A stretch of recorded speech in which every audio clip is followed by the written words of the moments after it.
Hey everyone, my name is Andrew Davis, and you are watching Conversations in Pop Culture. And yes, I am scandalous like an Ashley. And I do want to remind everybody that this episode is brought to you by my friends over at Pocket Jack Comics. And they got a comic out in comic shops right now, Guinevere and the Divinity Factory, which kind of came out in April/May. So go bother your comic shop to either, hopefully, they have it in stock. And if they don't, tell them to go order it and order a bunch more of what Pocket Jacks is doing because they are in previews, and that's 2 to 3 months out. So go check that stuff out, as well as they have a Whatnot channel.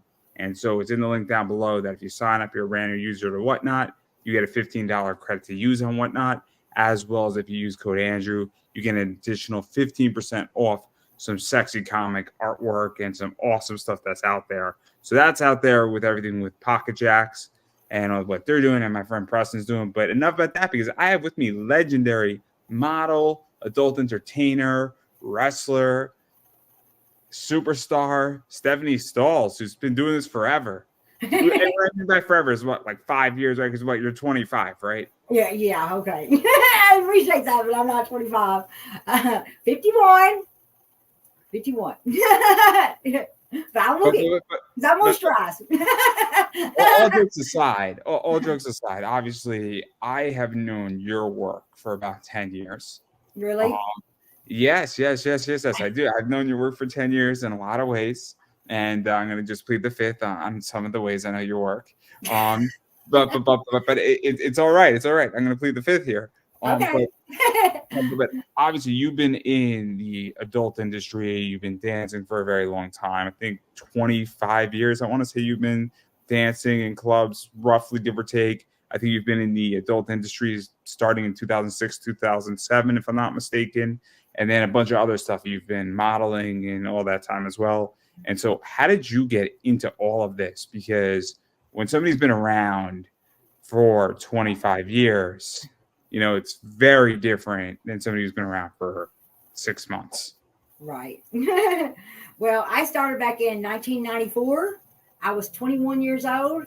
I just had my first baby, and I was like, I was working at Hillview Studios, making $150 a week, and I'm like, oh my gosh, no, this is not happening. I'm like, I was talking to a friend of mine, and I was like, he was going to go to the strip club, and I was like, hey, why don't you take me with you? I was like, I want to go there and check it out, and I think I want to dance because my mom used to dance when she was younger. She danced with sequins and everything, kind of like the features do now. That's what they did back in the day. You know what I mean? And she also danced with the snake too. So she taught me some moves. She knew I was going to do it. And so my friend took me.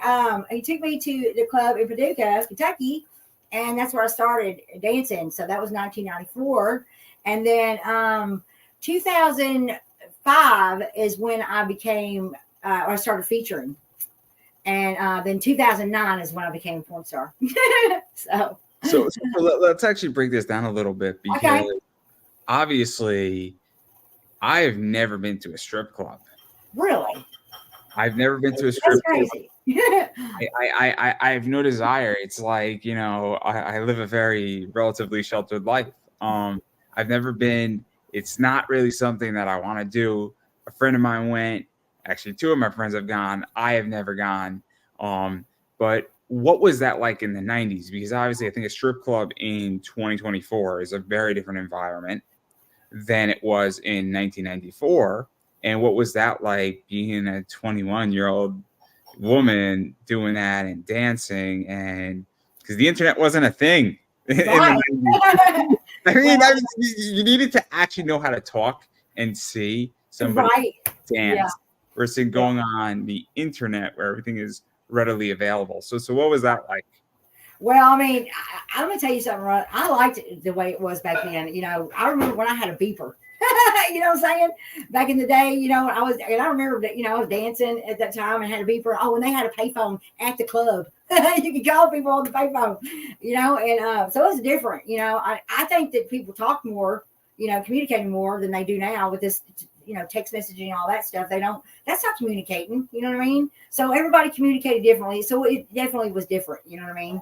the style of dancing was back then. It wasn't all about twerking and stuff about the booty and everything else. It was mostly about tits. You know what I'm saying? It was not about the booty, but right now it's about the booty. I'm just gonna tell you. Well, it's about tits and ass too, but it's been about the booty lately. You know what I'm saying?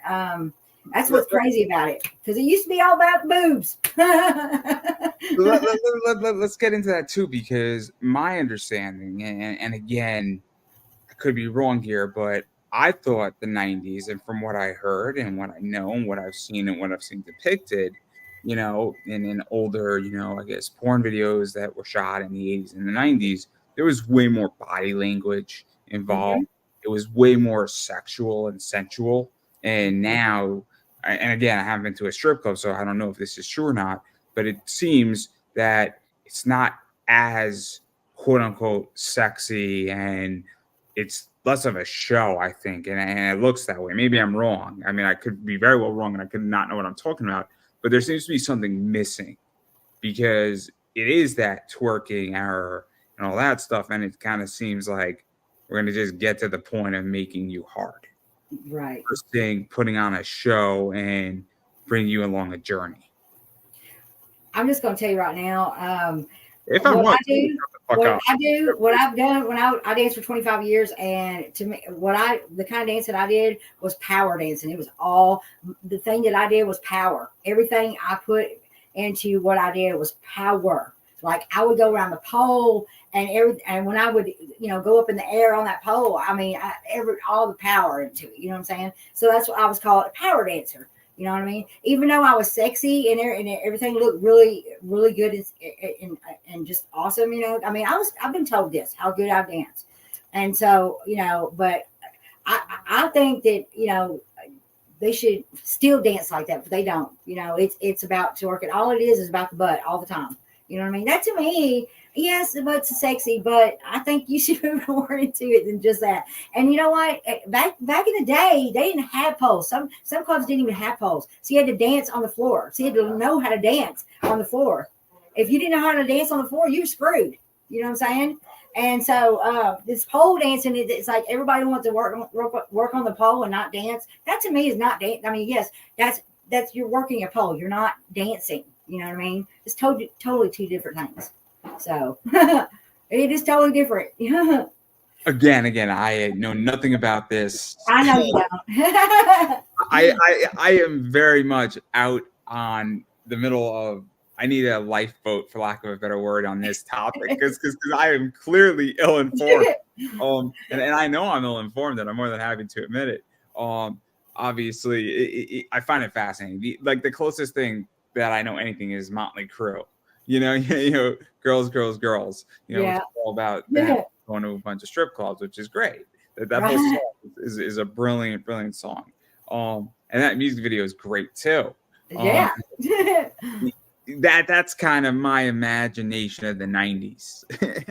Yeah. I was great. I mean, I when I first started there, I was like, I didn't know how to dance, at a strip club. I didn't know how but when I got on the stage, there was like, have you done this before? Because you know how to dance. And I'm like, yeah, I know how to dance, but I never danced in a strip club. You know what I mean? So yeah, but they just thought that I had done this before, and I was lying to them. That's what they said to me. I was like, no, I've never danced in a strip club. But see, when I was in high school, I was in the middle of the gymnasium floor with three other guys from different classes. I was a junior and a senior and then a sophomore and a freshman. And it was me and three other guys in the middle of the whole gymnasium floor in front of everybody. And I was like working that shit. You know what I'm saying? And I was the only girl, because I was the only girl that got picked to go out there in the middle of the gymnasium floor and get that shit going. You know what I mean? And I think it was like two black guys, one white guy, and me.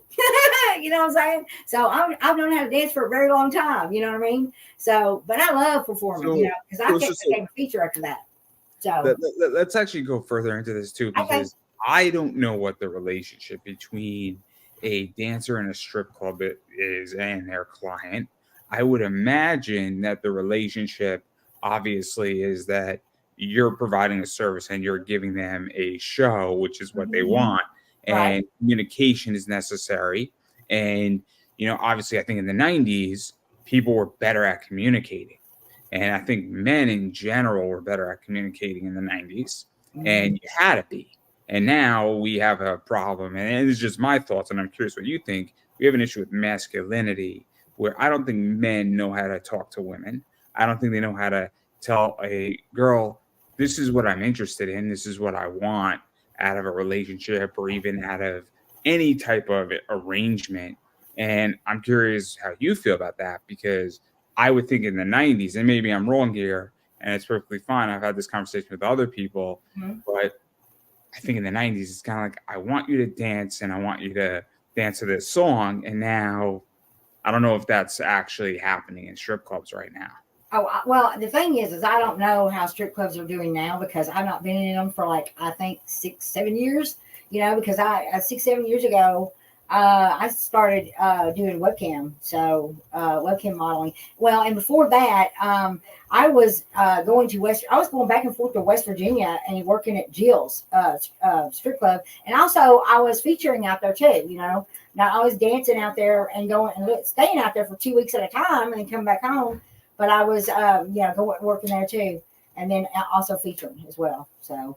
I really don't know how it's been 6 or 7 years since you bring up a good point though, where it's almost like the webcam has to some degree, I don't want to say replace a strip club, but it's been an addition and it's another option in certain ways. Yeah. Where, and in many ways, I think it's a better option where it opens up, I think, more versatility in a lot of ways, because now you're global, right? Safer. Fair. I wasn't even going to go there, but we could go there too. We can go there. We can go there. Okay. It is safer, and you know what? It's better because you don't have to sit on somebody's lap. You don't know what's on their lap. You don't know what's on their jeans or their shirt or what. You don't have no clue. And then I've also had guys come in their pants with me sitting on them while I'm giving them a lap dance. No, thank you. Okay. So wash myself up. Because I think it's an interesting position, because obviously I had Cherry DeVry on, and obviously I've had a bunch of other people on who do webcam, and I know StreamMate pays a lot of money and drives a lot of traffic. There's a reason why you can make $300,000 a year on StreamMate, and you can make a really good living. Not saying you don't work hard, but in certain respects, and also your clients can be all over the world, and you're sitting legitly in your house. It's kind of like when I run my eBay business, I ship all over the world. I ship the car to Australia, I ship things to Canada, I ship things to the UK, and I ship things legitly the town over from where I live. And it's a weird thing, because that's one of those cool things. And I think it's really interesting in that regards. What is that like too? Because now you're a global entity. It's great. I love it. Sometimes I don't think about me, I'm like, oh wait, I'm a porn star, but and there's people that, all over the world that know me, but and sometimes I don't want to think about it, and then sometimes I'm like, holy shit. You know what I mean? But I think it's awesome, but I'm still me. I'm not changed a bit. I'm still the same person I always have been, you know what I mean? So that's just how it is. So even to go further into that, because obviously you're a porn star and you've been doing stuff really since 2007, 2008, 2009, and you've been in a bunch of stuff. And so what is that like too? Because that was before the webcam stuff, but that is still in play. And so even how did you get into that side? Because I've spoken to a bunch of people who have been in strip clubs, then they've gone into porn, but they've never gone into webcam. And they left the industry. I've also known people who've never been in porn, but then they're just went straight to webcamming from stripping. And they're like, I don't really want to shoot porn because there's no good reason for me to shoot porn when I could legitly turn on my webcam and somebody could take me private or exclusive. Right. So what? Because you kind of ran the journey. Oh yeah, I've done it all. Well, I was a dancer, of course, and then I was like, I always wanted a feature because there was features that were coming to the club where I was working. I was like, I need to be a feature because I can put on a badass show. I can blow fire like anybody's business. You know what I mean? I do all that champagne shows and all that stuff. I danced with the snake. On my shows, I was an Indian. And I had a teepee, and I had a stuffed coyote. Had a stuffed coyote on the stage, and I had my snake that I danced with. So I knew how to do all that. But everything, but I sort of started featuring, and then Gent wanted me to, or not Gent, but Score wanted me to be the feature of their film. And it was like 3 days of work, and it was like, we're paid you this much money for 3 days work. And I was like, I don't know about that. My boyfriend at the time, I was like, he'll freak the fuck out. You know what I mean? And so I was like, no. And I kept saying, no, I can't do that. I'll come and shoot, photography for you, but I just can't do, the porn right now. And they kept begging me. And finally I gave in to them and went and done it. Shoot, that was bad for me, but it's all good now, but it was bad at the time. He found out and we broke up and everything, but that's the best thing ever happened to me. But after that, I was like, I started still dancing, and I was like, I'm really tired of this, because you get burnt out. You get burnt out of this. Everybody does. Okay. You'll get burnt out, and then you'll stay away for a little bit, and then you'll come back and you'll be like, oh, I'm fresh. I'm ready to go. I'm ready to do this again. I'm ready to make my money. And then you get burnt out again. It always happens. It happens to everybody, not just in the Let's actually dive into that too a little bit, because obviously, let's dive into that a little bit, because you're dancing, and I could imagine that nightlife is tiring, and also there could be good months, slow months. Clients could be assholes. There could be other things. Oh yeah, I'm not somebody out. I'm not splitting people out in the strip club.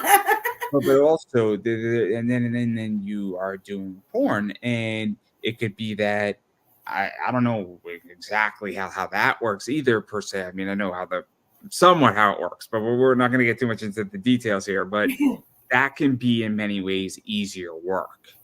In certain respects, it could also pay better. It could also be more flexible as well. And now you're also, if you're in one porn film and then you're in another and then you're in another, you're also building a brand, and then you theoretically could be featured and be a feature, and you might even be able to demand more money in certain respects because you're building a brand. But if you're in 30 porn films and you want to dance at a club, you might be like, hey, look, I'm more of a celebrity because I'm on 30 TPD box sets. Yes, and so what is that like too? Because that's what I think people forget, is that, because right now I think this is what's going on in porn, is that a lot of people are building a brand off of it, whether they're using OnlyFans or they're using, a company like Brazzers or another company.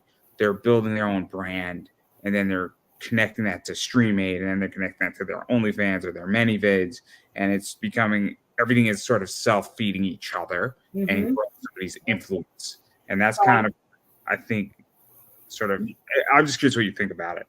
And how I'm just telling you, right? Well, if a person was a porn star, they had all this other things going on, and this person wanted to be a feature as well. You know what I mean? They can also get more money to do the featuring. You know what I'm saying? Because of all the stuff that they've been in, the notoriety, the royals, they deserve to make more money on their featuring gigs.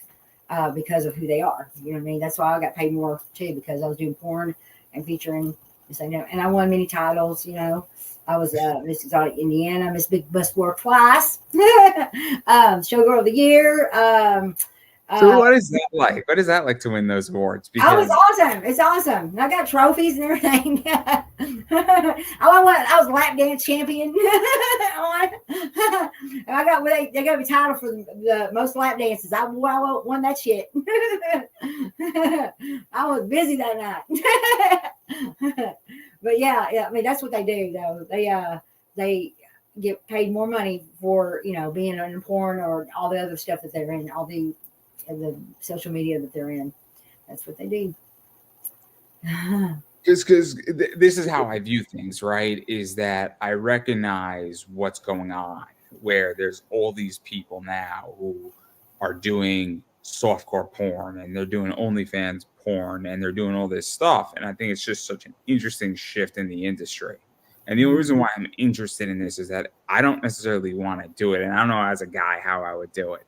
It's harder to do it as a guy, without a doubt. But I look for trends and I say, cool, how do I apply this to my business? How do I apply this into other sectors where how do I utilize the concept of influence with A that benefits B, that benefits C, that helps me with D, and that grows the whole thing of whatever I'm trying to accomplish.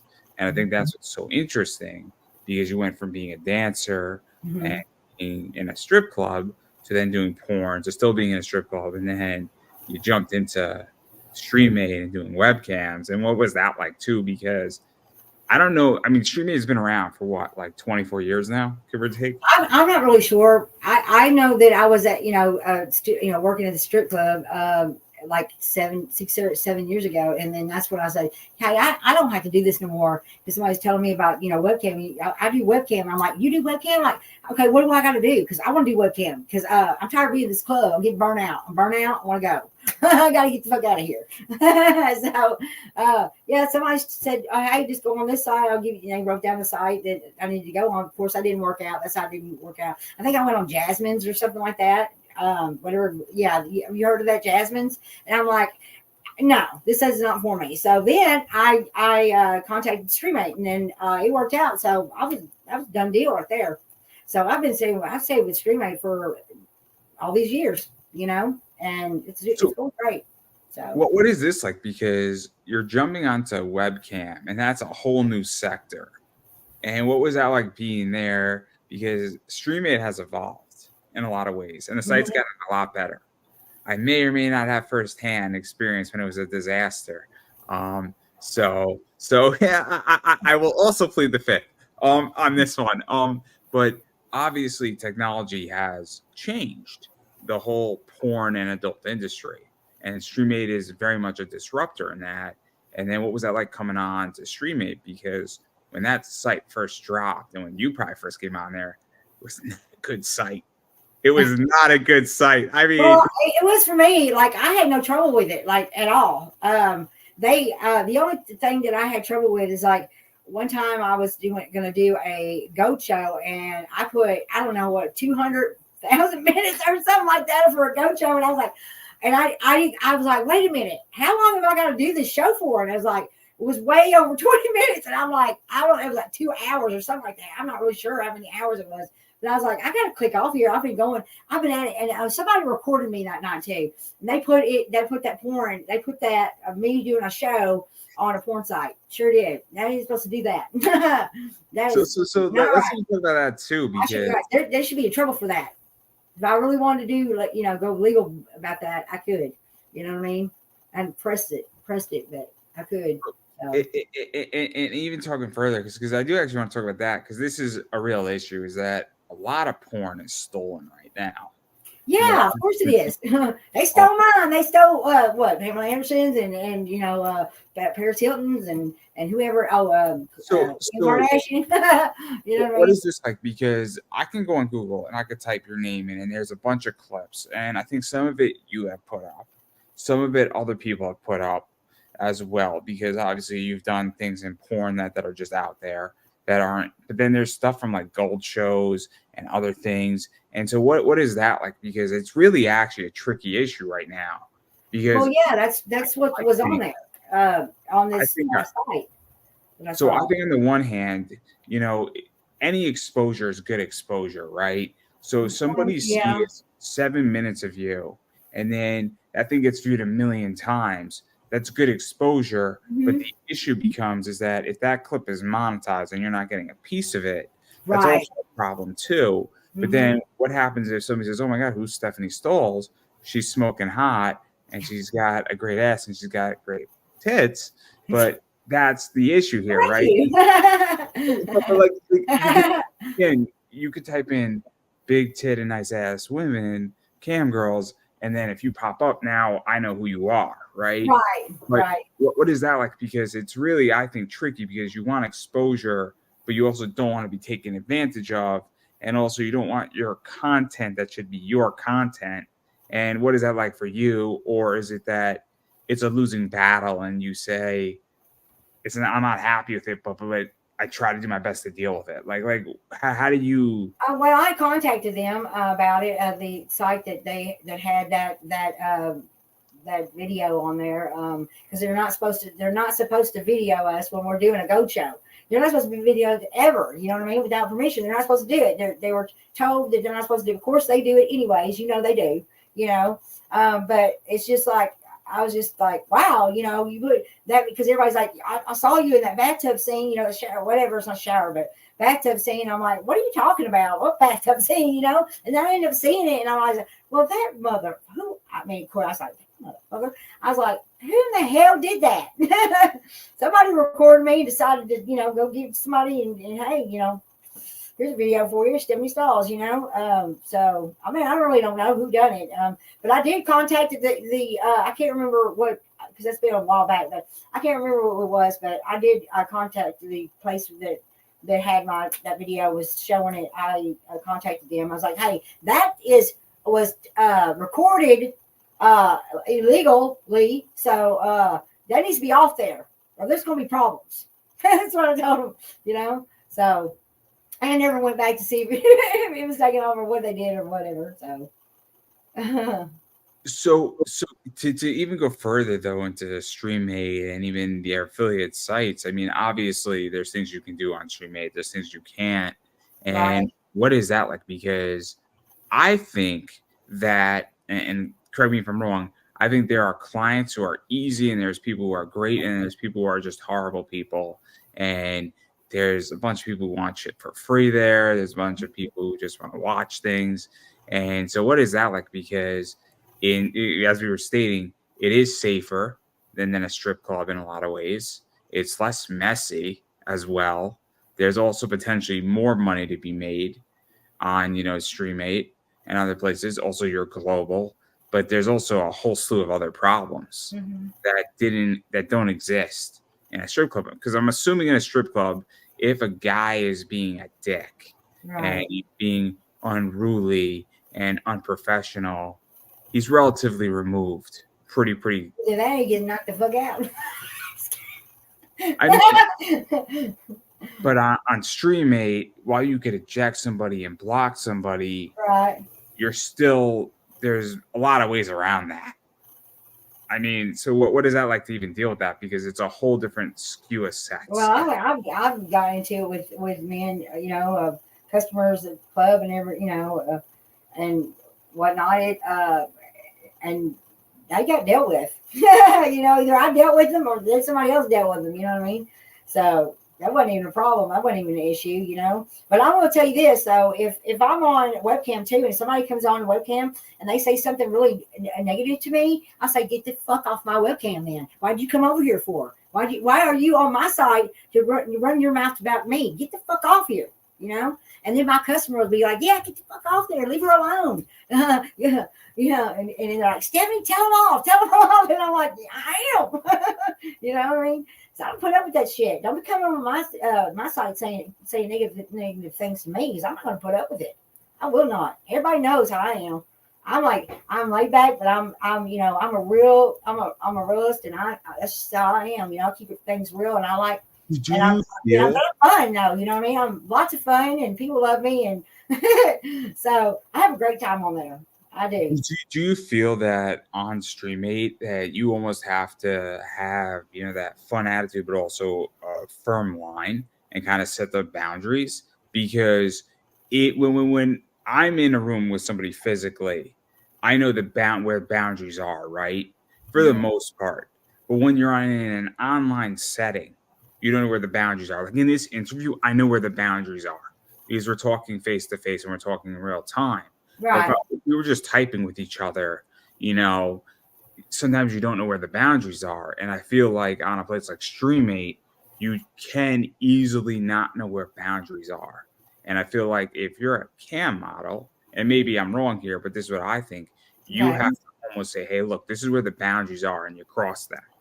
And you Well, gotta I don't not really think there's any boundaries per se because you can say something to somebody, and if they don't like what you're saying, they can tell you, say, I prefer you not to, that's not my thing or whatever. Because I've had people want me to do things that I did not want to do at all. I'm like, you just need to go get somebody else to do that because that's not my thing. That's not my forte. You know what I mean? But I'm not gonna downgrade them or be mean to them because they like that kind of thing. No, I'm not going to do that. I'm like, you might really probably want to get somebody else because that's just not what I like to do. And nothing against you. I just don't, I prefer not to, you know what I'm saying? So, I mean, if you just talk to people like that, even if and it's kind of hard with text messaging because, or any kind of messaging because your messages can be portrayed as something else. Because you're not saying the text message, you're reading it from off a phone. You know what I'm saying? So it is being misconstrued what you're saying. So. I could say, "Will you shut the fuck up?" Right? And obviously, you can see my face, and you can hear my tone. Yeah, I know you're like joking and shit. But if you just said if you just said shut the fuck up on a text, how do I know you're joking or not? Or like you could be really mad and saying shut the fuck up. Like what you the? Never know. Like depending on how you say it, it could be misconstrued without a doubt. Exactly, And misconstrued. Yes. This is where I think this is really interesting. Is that obviously when you use video, when somebody takes your private or exclusive, there's less misconstruing on StreamMate. Yeah. But also StreamMate also provides a bunch of other problems because at any freaking point, somebody could do a chargeback on their credit card. At any point, somebody can contact StreamMate support, and even that creates bigger problems in the long run as well. So, I mean, it's really interesting. And so, what is that even like for you? Because I don't think I have any problems with chargebacks on. Now I did on Skype Private. I had people charge back on Skype Private, and I was pissed. I was like, that is bullshit. And I said, this is what I made the guys do. I'm like, I want you to put on here that you're not going to put no chargeback on if you're going to send the money to me, you're not going to you're going to say, I agree, I'm not going to do a chargeback. And then I approve of this show and I'm sending the money, blah, blah, blah. I made sure that they did that so that they couldn't do that. Because if they put that on there, type this out to me and say this, and then I can show that and say, look, he said he wasn't going to do no chargeback. He said he liked the show, blah, blah, blah. You know what I mean? And there's my proof right there. So when I started doing that, they stopped doing that. I didn't have to worry about no chargebacks. I don't put up that shit. That's interesting because obviously, I mean, this whole webcam stuff has been fascinating, right? Mm-hmm. I remember Skype Private too. And I still do Skype Private. So. And then Skype Private became what, CMD? And then they fuse Cam Model Directory. Yes. So that was another one. There's like a bunch of them, right? And so that's also a whole nother ballgame too with chargebacks and even just that, because that's also similar to StreamMate to some degrees, but it's just a Skype show or a Discord show or a Zoom show. Mm-hmm. And what is that like? Because that's also a whole. I don't do that. I don't do those. So, I don't do them. So I don't know about anything about the Zoom or anything. I just do StreamMate. I saw, how Chatterbait and all those other webcam studios do. I just don't agree with doing it like that. I like how StreamMate's base is. I like how that they don't show below the belt on while there's you're chatting on free chat, and I like that they do premium and they do exclusive. So when you go in premium or exclusive, then you can go in there in those shows and take your clothes off. You know what I mean? I don't have to take out my clothes off for somebody in free chat. I'm not going to do that.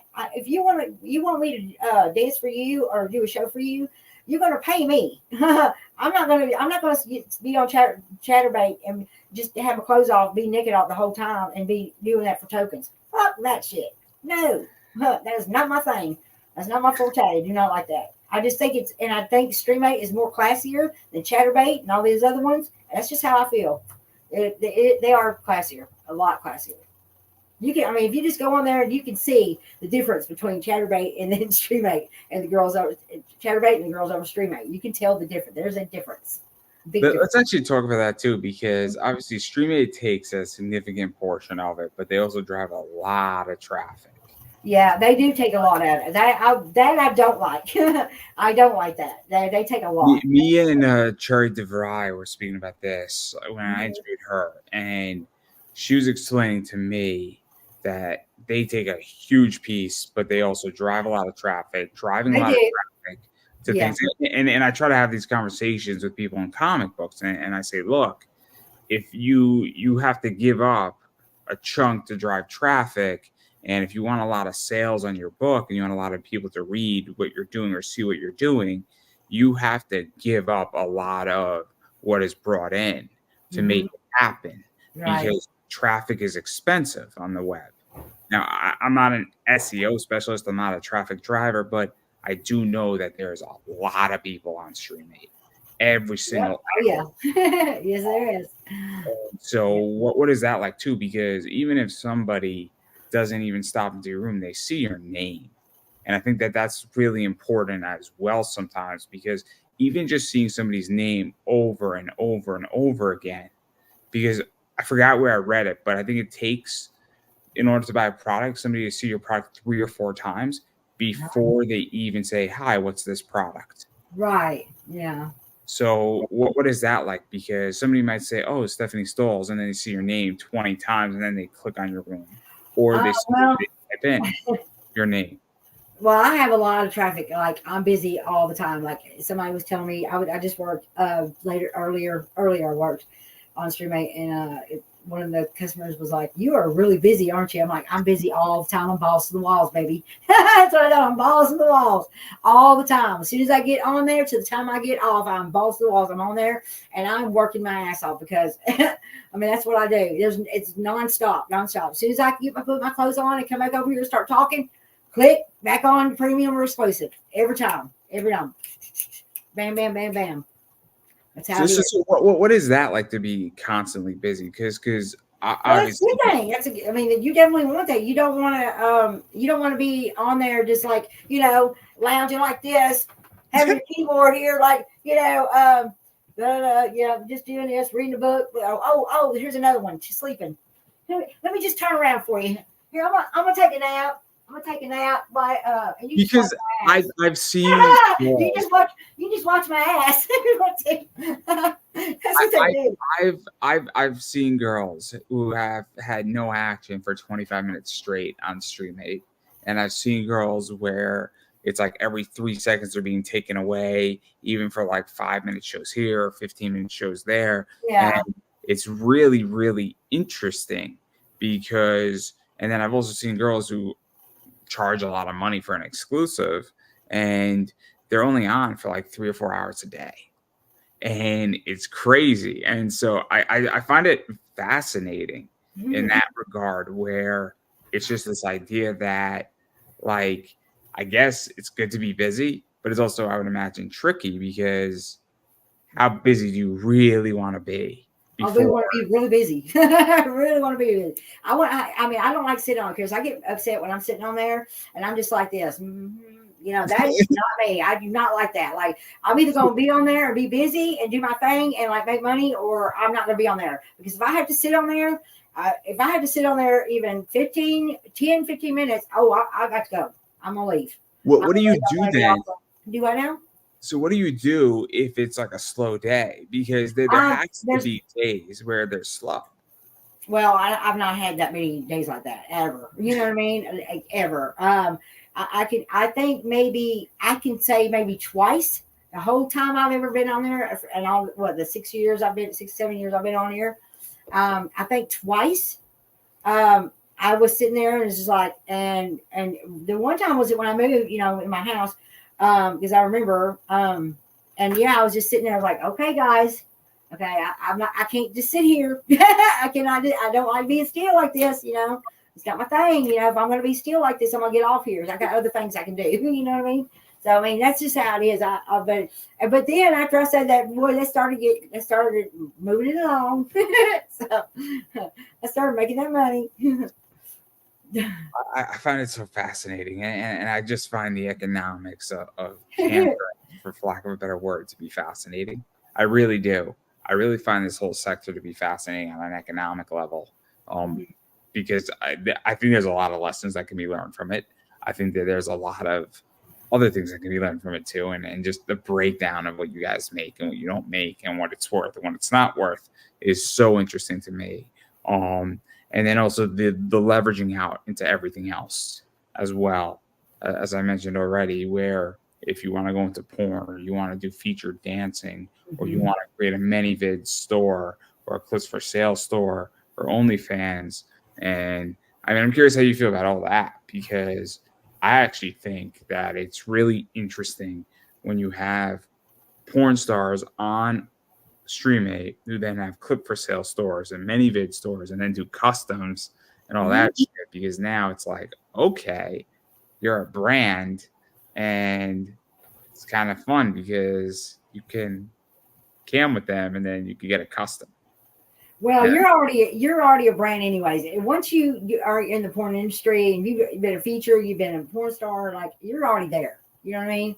It's just this added bonuses to to be a big bonus, to be the big bonus. I mean, that's just how it is. You know what I mean? So you're already there. You've already branded yourself. You're just doing more. To maybe maybe you're not global, but maybe you would be, if you did all that. And so and some are like that. But you've already branded yourself. Once you're in the porn industry, you've already branded yourself. You're already out there. You know what I'm saying? I mean, you can't go no further. You can get, you can do other things, adventures, other places, but you still have already branded yourself. You're known as a porn star. Period. You might do other things. You might go do mainstream movies, which I have. Done mainstream movies. I've done, a lot of things, different things. I've been on shows, Jerry Springer show. I've done that. So you get out there and do different things with, but you're still branded on it. Let's dive into that a little bit, because obviously I think that the media sector is fascinating, right? Because you're not the first adult entertainer porn star who then has done live movies and done some other stuff and has been casted in some horror stuff, because I know that definitely the porn industry and the horror industry are very close to each other, and a lot more so than I think any other film industry is currently. And so what is that like too? Because all of a sudden somebody sees you in a porn flick and they're like, oh man, she'd be perfect in this B horror movie that's going straight to DVD, and she's perfect for the killer bathtub scene where we shoot her titties too in there. And there's a famous wrestler who Shotzi Blackheart. I don't know how closely you follow WWE, but Shotzi Blackheart was in a bunch of horror movies and she was topless in it before she was in WWE. And so it's just one of those things where that happens. And so what is that like too? Because if you weren't doing porn and featuring and stripping and being on Streammate, maybe you wouldn't be cast in a movie. Oh yeah, I have been in a movie. So I've been in a movie called Goodbye Wendell. I was Vicky Carter. I was cheating on my husband. What is that like though? Because in that movie. So I mean, what is that like? Because once you're in a movie, obviously you then develop a relationship with that director or other actors and other people, and that leads technically to other opportunities and then other opportunities, and or hopefully, I mean, the objective is to, because you just want to continuously grow. So what is that like? Because I think that's something that people forget too, is when an opportunity is presented to you, you either take it or you don't. Yes. Yeah. Well, I mean, you're out there. You get out there more globally than you would doing porn, because there's a lot of people that don't know you because you being a porn, but you're already branded. I mean, once you're a porn star, you're already branded. That's who you are. But you start doing other things, and that gets you globally out there. Even though people already knew who I was, I've been called a legend before. You know what I mean? By people like in other countries. I'm like, thanks. But let me ask this. Because do you also feel though that, and I'm gonna say it in the least offensive way I could say it, is that I don't know if when somebody is doing porn or they're doing stripping or they're on a webcam, that sometimes they get stereotyped and they get, I guess, boxed. So they check a box and it's, oh, they're in this box. And then when you get to do a movie that's a horror movie, it's like, oh, snap, this person can do this. And you're breaking out of that box. Because I hate to say it, but it happens all the time, right? Where we stereotype people and then we say, cool, they're in this box and they can only do this and they're playing in this field. And then all of a sudden you're acting and you're doing a movie. It kind of breaks that box on what you can do. Because that's what I think sometimes happens in this industry is somebody gets, oh my God, now baby's in the box, right? Mm-hmm. I know what you're saying. Well, I mean, it just all depends on the person. Because I mean, you can be in that box or you don't have to be. You know what I mean? That's just how it is. So I think that's the perception. You're right. But I mean, I can understand where because you're being a porn star, they're always gonna say you're a porn star. Even though if you venture out to do different, different things. You know what I mean? So I know what you mean. But it's just the way it is. I mean, you gotta. It comes with the territory. You know what I'm saying? I know that I maybe a long time ago at the time I should have thought about, hey, what are the consequences of you doing porn? What's it, how it's going to be? You know what I mean? You're always going to be labeled as a porn star. So yeah, I mean, you either take it or you leave it. You know what I mean? And if you do, or if you want it, then you better think about it hard. That's all I'm gonna say. So let me ask you about that. Also, I think that there has been more sexual liberation. I think that in the last 20 years, I think, and especially the last 5 in particular, I think the idea of porn has changed. I think that the idea of acceptance of it, I think that there is a complicated discussion going on in the world about it right now. But I also think that people are more free sexually than they ever have been. I think sexual identities have been more explored.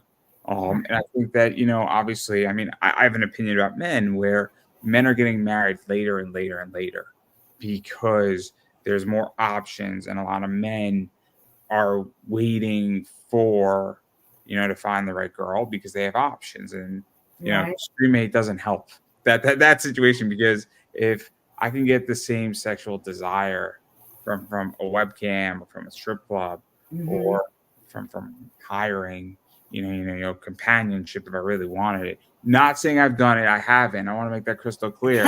Okay. I'm just stating what's out there, everybody. Okay. But that also has led to more sexual liberation. And I think, and I'm curious how you feel, because I also think that has dwindled consequences. Where I think 20 years ago, if you were watching porn, it's like, shh, I'm watching porn, guys. Shh. It's not so you're watching it too, but we can't talk about it. And right.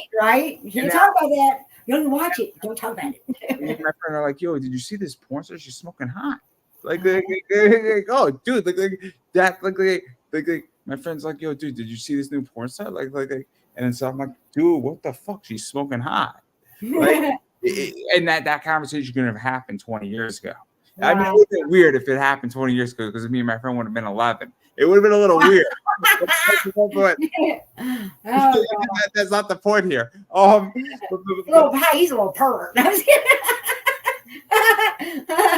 mean, there's always little kids watching porn.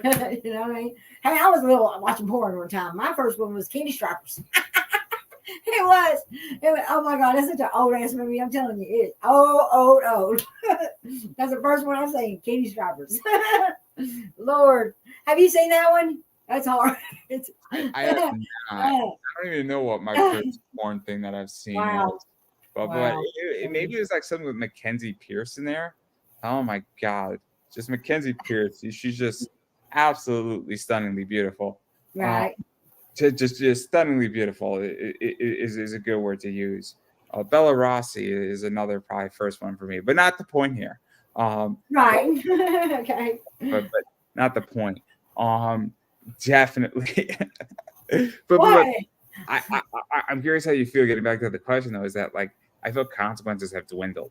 out of this, where I don't know if the same, I guess, I'm trying to think of the word here because it's not coming to me, but I don't feel it has the same taboo that it did 20 years ago. Right. Oh, it's not. No, it's not. Definitely not. I mean, it's more open than it was back years ago because it was. You didn't talk about it back then. You didn't talk about it. You know, we didn't. I didn't talk about me stripping at a strip club either. It was like not. People shunned on you when you talk about me when you say, "Oh, I work at a strip. I'm a dancer, a dog dancer." You know what I mean? They just like, you know what I mean? But they don't do as much now as they used to. Believe me, it was bad then. It was really, really bad. Mm-hmm. I also feel that it's healthy, and I think some women, and I think a lot of women understand that every guy has looked at porn, and I think it's the idea that if a guy is not looking at porn, maybe there's something wrong with the guy, to some degree. So Right. I think that there's a lot of that also is in play to some degree. So I think that there's been a shift on this. Mm-hmm. But again, that's just how I view. But I think there's problems with it too, where there's a whole masculinity problem where men need to learn how to be men again. I really think that that's a problem. And I've had this conversation with a lot of women, and it's a male problem. Right. We need you women to force us to become men again, which kind of defeats the problem, and it's self-defeating, but it'll get us there across the but I digress. But yes. So Okay. Can we take a break for a minute? Because I'm thirsty as hell. go right ahead. I want to get something to drink. I'm like, my mouth has got, I've got cotton mouth so bad. How long have we been doing this for? Woo! How long we been recording? Around like 52 minutes. Really? I thought we was only doing it for 30 minutes. Woo! You gonna put this on there? Woo-wee! Now I'm gonna lose my sponsorship. I mean, this is terrible. This is all. I mean, this is all live. This is chaotic. What? It's all live. We're live? We're live? Yes. No, we're not. Like, oh no, we're not live, are we? Like you're recording this? Like we're really, really live. Yeah, we're really. Oh God. Okay, I'll be right back. Lord have mercy. It's all right. My whole week just has been broken anyway. So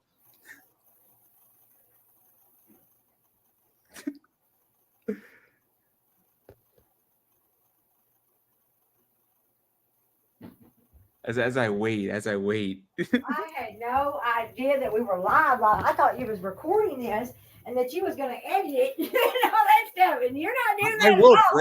I will break it into smaller clips at some point. But okay, well, I thought you was. I didn't know it was live. I had no idea. Oh my God! I don't have a choice. Because really? I feel like an idiot. No. I don't have a choice though, because if you think about it, I do so much content every single week, and I'm on the air from 4 to 6 hours a week, and then I run another show, and I work a 40-hour work week. There's no way in hell that I can do pre-recorded, edit it down into a better piece. Well, I would be here till fucking like I would get no sleep. I would have no life. I'm having a worse time trying to open this and make it. Damn it. Now spewed all over me. That would piss me off. Oh my God. You know, Dr. Phil sent me a book. I emailed him and I said, I need to talk to him about my kids because they won't leave. I just want them to fly the coop, right? There's no reason why, but I emailed them and I was like, please help me. So they said, so I guess the team sent me a book. So it's right there on my dresser, on my chest drawer. I don't need Dr. I still can't get this open. Oh my God. I still can't get it. Hold on. Oh, I got it. I got it now. Yay. Yeah, I was about to die of thirst. I was like, I gotta have something to drink. I'm about to die. Just so everybody is aware, we're a couple in real life. No, we're not. What? What did you say? I'm sorry, it was too good of a joke. I was saying for the audience, just so everybody's aware, we're a couple in real life. Like, It's okay. This is a daily occurrence. Daily occurrence, yeah. Shit. All right, now I'm Just gonna to get see what happens. Oh, up in here. Mm-hmm. So I do want to back out of streaming, and I have an inside source that you do other things too, where obviously you do some custom work, you do obviously some video work. I don't know. Do you have an OnlyFans? Yep. So what is that? Yeah, I'm gonna tell you. It's instead of it's Stephanie Stalls, it's at Stall Stephanie. So that's why people aren't able to find me, because it's not Stephanie Stalls, it's Stall Stephanie. So everybody, it's at Stall Stephanie. Just letting you all know. Come find me. You'll love my stuff. It's great. I have videos and I have everything, pics and videos and yeah, get you some of that. So what is that like? Because obviously OnlyFans is its own beast in many ways, and I think OnlyFans is awesome. I love the concept of OnlyFans because it's not just adult. Right. Well, I like it. It's okay. I'm gonna say that. It's okay. I guess my question with that is that obviously it is work though, because you have to create. Yeah, it is. Yeah. You have to monitor your content. You have to figure out your price points on that content. Right. You have to also figure out saying, do you want to go where it's $25 a month and you get everything, or is it free and then you pay for the video clips? And you have to subscribe to mine. You have to subscribe to mine. So. No, because I've seen people do free, Yeah, there are ones that do free. Yeah, I don't know if they're selling content on there. I have no idea what they do. I have no idea. It's interesting because I find it fascinating. Where so somebody subscribes to your OnlyFans, do they get all the content you publish for that month? They can get whatever they want. Of course, they get to see all my, stuff on my OnlyFans, but. I have content on there. I have, a lot of pics on there, and you just keep doing it. That's how but mine's like 12, I think it's 12, a month or something like that. And sometimes I give a discount. So I don't know. I don't know how it is for everybody else. I don't know. I have no idea. Again, the things that coming button. They're lovely. They're lovely. That's all I'm gonna say. They're absolutely lovely. I mean, they're out. You know what I mean? They're like, see, and they're out. they're a little too small for me now. Oh yeah, right.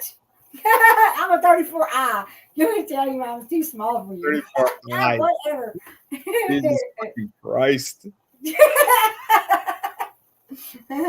a 34I.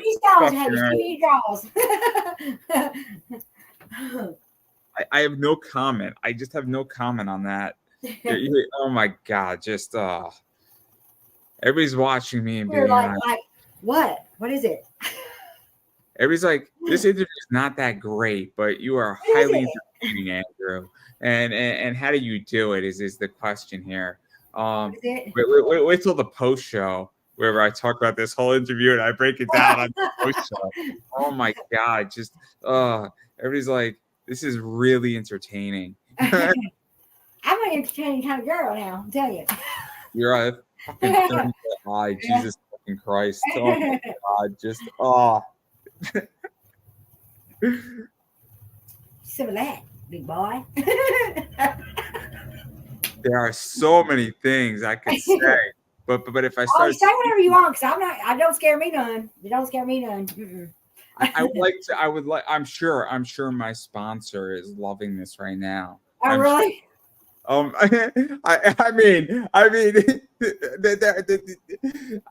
think I just figured out how to sell a lot of comics, guys. Oh, yeah? Figured it out.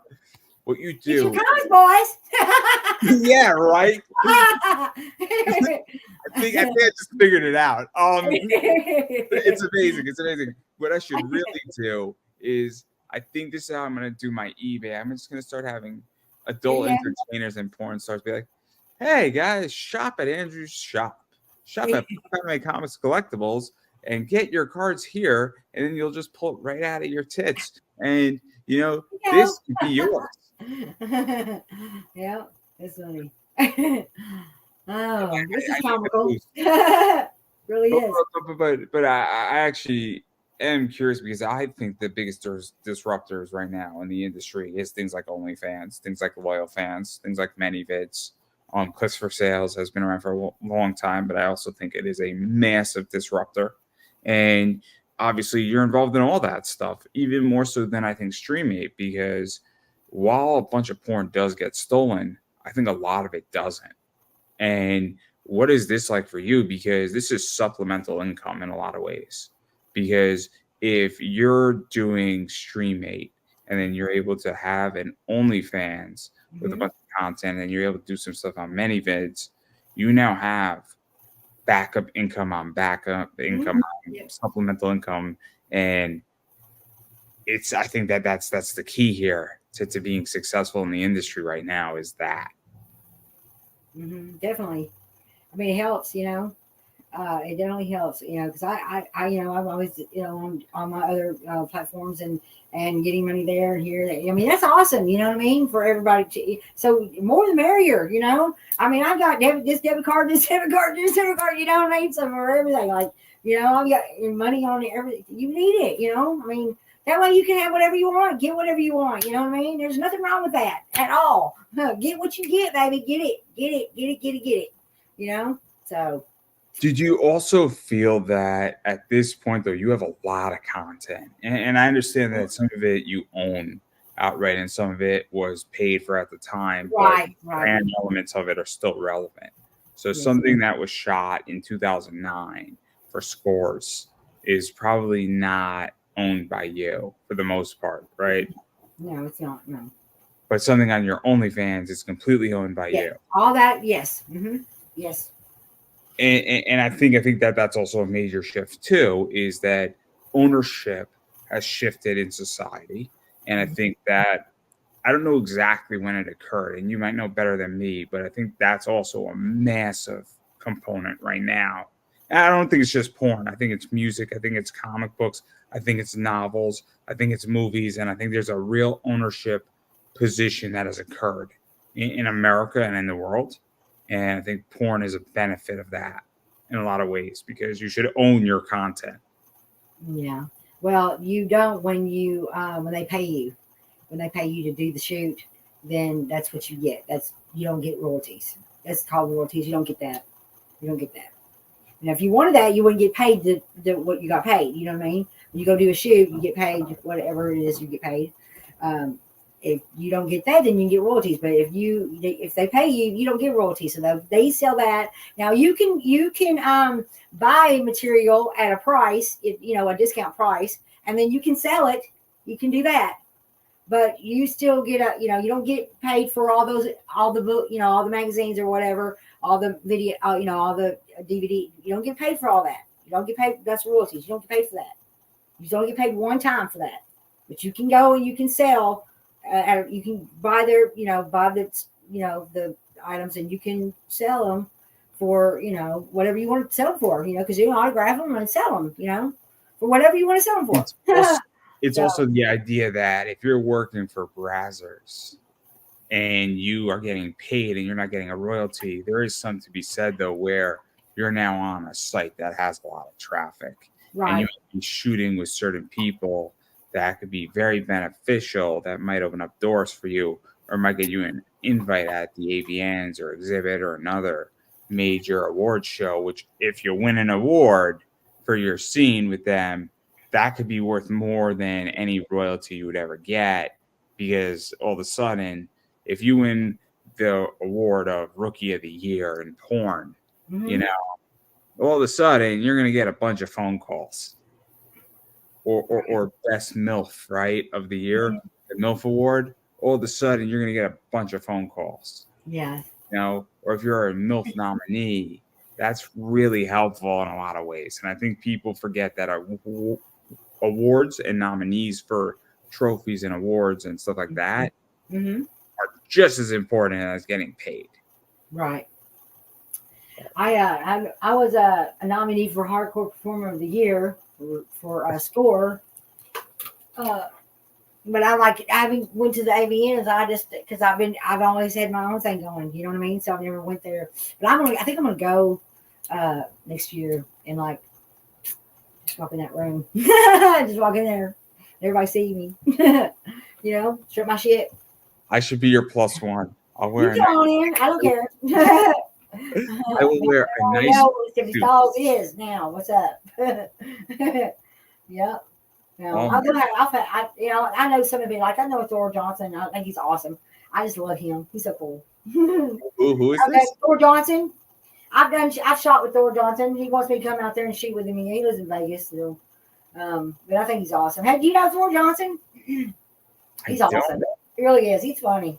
He's cool. He's something else. Yeah, no, it's male porn stars are hard to come by. Yeah. I think they're scary. The thing about it, they're all sweet. Like every one of them, Peter Green, like I mean, all the guys, you know, Juan and Carlos. I mean, they were all freaking sweet to me. Very, very sweet. None of them were ever rude, mean, or nothing. I mean, they were great. Of course, they love my booze. As soon as I walk in and saw my booze, I'm like, hey, how are you? I'm like, I'm fine. How are you? That's the first thing they did. You know, it's just like. I mean, I'll be honest. It's probably really hard to be mean to you because you are just sexy as fuck. So Thank you. 51 years old and you're sexy as fuck and you're 34. I'm still going at it. I'm still going at it. But yeah, I can run circles around these bitches. Let me tell you right now. Straight up can and will. That's right. There's so many things I could say. So many things I could say to that. Come on with it. I mean, it's just so many things I could say. See, certain things, it's going to be taken out of context, and then people are going to cut it up, and then it's going to be a disaster. And I'm just like, great. And I'm just like, just. But anyway, we'll digress on that. But I actually am curious because. You know, where do you think the industry is going? Because obviously it's constantly evolving. It's constantly forward. I don't know. You know, I'm just trying to go somewhere. I don't know where right now, but somewhere. You know what I mean? You know. I mean, let me throw my position. Okay, yeah, go ahead. Sure. I think that right now there is a big shift of customization going on in the world, and I've said this about media collectively, and the adult industry and porn is in media. I said the thing that's going to dictate media is big libraries, on demand when you can watch it, and complete customization. So I can't customize a Disney show. So I can't customize Marvel in a movie, but I can customize a package that could allow me to watch it. And I think what's going on right now, at least in my viewpoint, is that there's a really big thing of custom wrestling that's going on. Yeah. People can buy custom wrestling clips of two wrestlers they want to see fight, tell them what they want to do in a match for 10 minutes. If they want a ref, if they don't want a ref, if they want it to be a bikini match, if they want it to be a spanking match, if they want like a stink face in there, anything like that, right? And it could run you $300, $400, $500. But you as I get to be a director, right? And even if somebody orders a custom, they now get to be a director, and it might cost them $250, but I can call my shots. And I think that's where a lot of this is going, is that I think StreamMate, if I take you into an exclusive block, I mean, it's my 15 minutes, and it's my custom 15 minutes. And I think that's where we're going with the world. And I think that's where the adult entertainment world is going more so than anything else. And I think it's really interesting. And I'm curious how you feel about that, because I think it's a massive shift. I'm not really sure. I really don't. I mean, I still got my kids living here, so you know, I'm not really worried about it. Or the street right now. I'm worried about my kids getting the hell out of my house. For real. You know what I mean? I'm like, I'm gonna be, they're gonna be here till the day I die. You know what I mean? Like that's what I was worried about. When I get them out, I'll worry about other things. After that. Hey, look, I'll be honest. I'm right now It's not my living. middle child. My middle child doesn't live here, but my oldest and my youngest live here with me.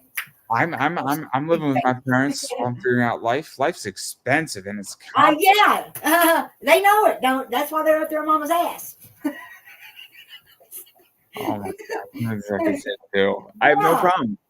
Yeah. My two best friends are living with their parents, and life's expensive, and It it's is. You're right. It is. I'm like, oh, good old mama's gonna help. Mm-hmm. Oh, but my kids, my oldest gets so mad at me. He'll borrow money from me. Like, can I borrow this? I'll pay you back. And I'm like, oh, you owe me such and such. You need to pay me back, and he'll get fucking mad, man. I mean, just kind of like raising his voice and get cussing, and I'm like, you owe it to me. You know what I mean? Like, you borrowed it from me. You owe it to me. Are you gonna get mad because you gotta pay me back? Like, what the fuck? I don't borrow money from my parents. My kids. I don't borrow money from my parents. Right. Yeah, I don't want to, but my parents aren't thrilled with my business decisions, this stuff, and but what I say to my parents, I say, look, the time for me to build a business and engage in a business is now, because this is the time where I'm not getting hammered. I don't have many bills, and I'm living here. Good for you. That's good. That's good. So I don't either, really. I don't really. No, I'm figuring out how to build a business and how to stabilize one. And that's good. Yeah. You have to do things in particular ways, and there's a reason why I'm living at home, because it allows me to take care of a problem so that this thing can become self-sufficient. And that's where I'm at. So, I again, but the world's tough out there. So, yeah, it is. But that's all I want to talk about that. But I do want to talk about, how do you feel about mud? Mud? Yeah. Oh, I was on mayhem. Yeah, I mud wrestled. Yeah. That shit's cold, but it's good for you though. Yeah. I mean, I interviewed somebody who wrestles in mud, and she's interesting. And I said I wrestled in mud. Hell yeah. I even took some of the mud home with me because they said it was good for you, but it dried up. It dried up before I got to use it. That was very, very, yeah, it's supposed to be good for you, to rub all over you. That was a very interesting interview that I had with Bella Rockefeller about that. Right. And in the middle of it, I said, "Are you flirting with me? And is this a challenge? Are you challenging me to a mud wrestling match with her? Because if she was, I mean, it's hard to say no. I mean, I love Bella Rockefeller, but right. I would much rather wrestle her in Jello. That seems Jello. Okay. Yeah. That seems way more fun.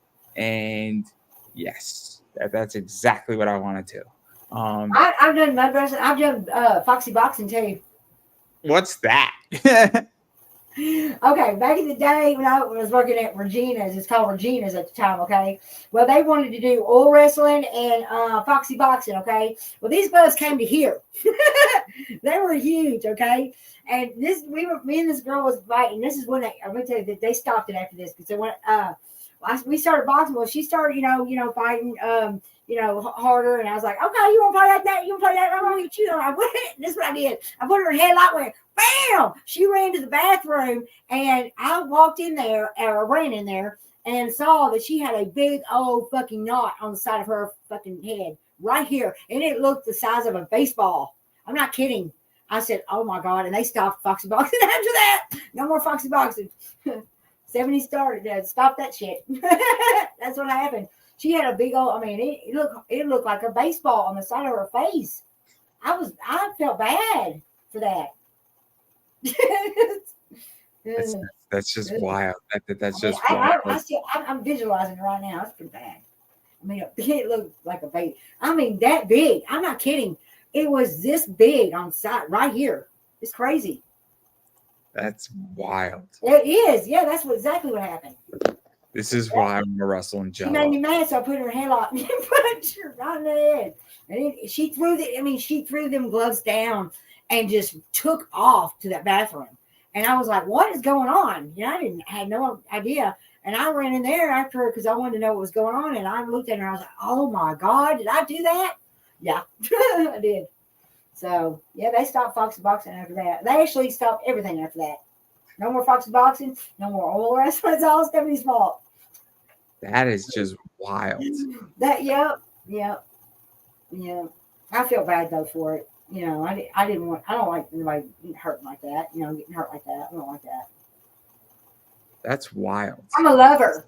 I like being a lover. I don't like fighting with nobody. Fuck that shit. So many things I could say. Yeah, So excuse me.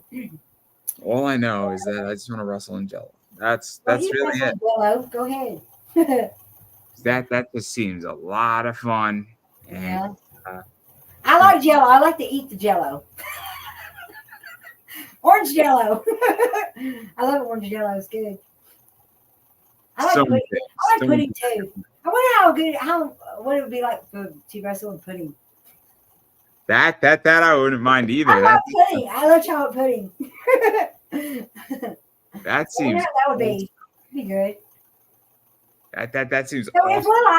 if we're live, is anybody on here like asking questions or anything like that? I mean, I don't know.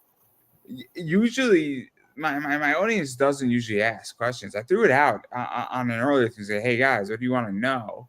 And then I'm sure that people comment in it, but I don't usually read comments anyway. Well, why not? You should. No.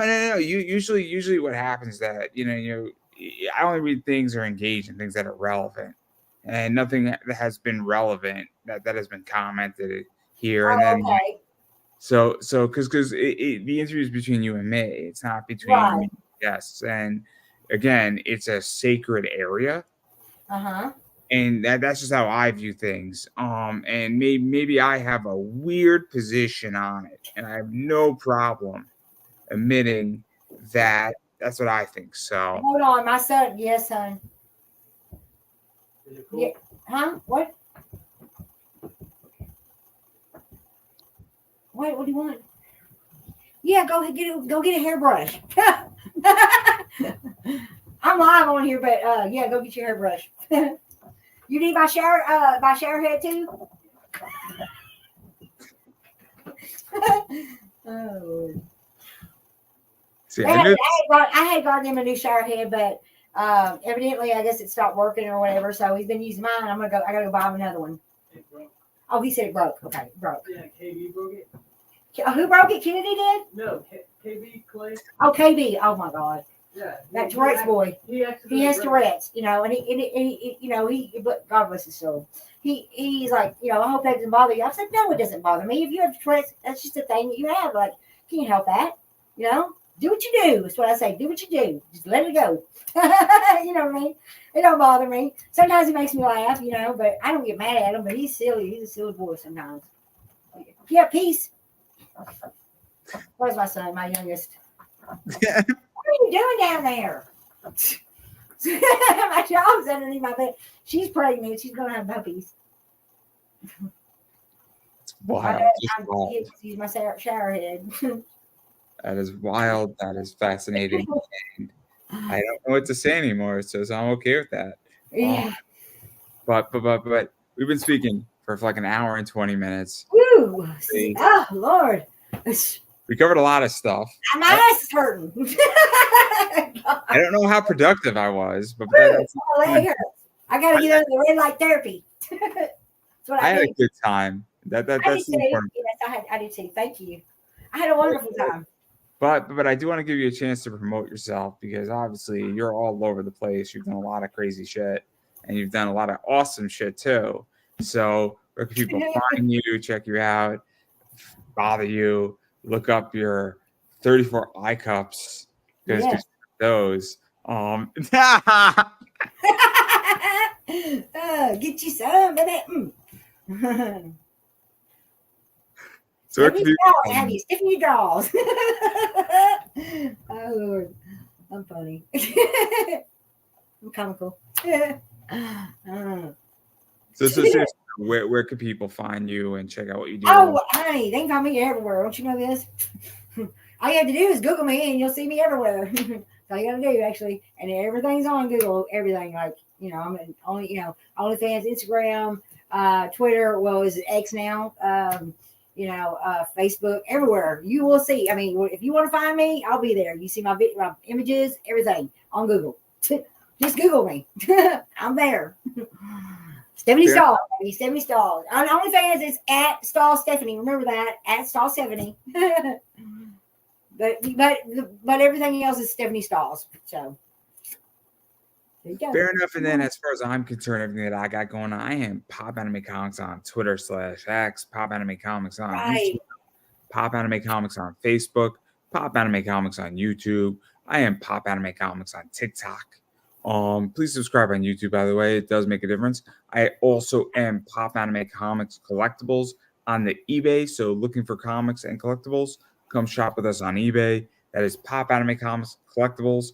And I carry some sick merch like this in my store. Ooh, that's awesome. All 15 of those. I have all 15 of these. I also have this book in my store, which is sold out. So if you're looking for some Taylor Swift Dazzler, I got you covered there. And then I carry some awesome stuff like this. But people are telling me they can't see it. They can't see the card. It's very upsetting.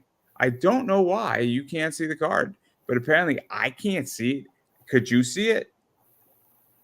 I saw the card. Look. And then also, I can't see the card. And then also, supposedly, That's crazy. I also was going to drop another thing, but in stick to the battle plan. But this actually just sold out in my store as well, where these sold out amazingly. So I do carry stuff like this all the time as well, which are really cool. So again, I carry anything from comics that go for $200+ to a $6 card in my eBay store. So if you're looking for comics, collectibles, cool stuff, I got you covered. And if I don't have the book, chances are I know somebody who does. So always happy to help people. If you're looking for cool shit in the whole eBay sector, I got you covered, and I do ship international. So, there is no place in the world that I can't ship. And I would love to ship. And I am looking for a buyer from Africa in any of those countries, because Africa is a continent. It's not a country. I want to make that crystal clear. But I've never shipped to Africa. So I've shipped to Japan. I've shipped to Europe. I've shipped to Eurasia. I have shipped to Australia, never to Africa. So I am very excited to ship to that country at some point. So somebody who's in an African country, please buy from me. It would make my day in a lot of ways. Because I want to ship to every continent. It's like the one I'm missing. Yeah. Yeah. I understand. I digress, but that's everything that I got going on. Okay. That's pretty much me, and I'm gonna give you the final word. Okay. Thanks for having me on here. I appreciate it. I had a lot of fun, so just wanted you to know. I've known you for a while.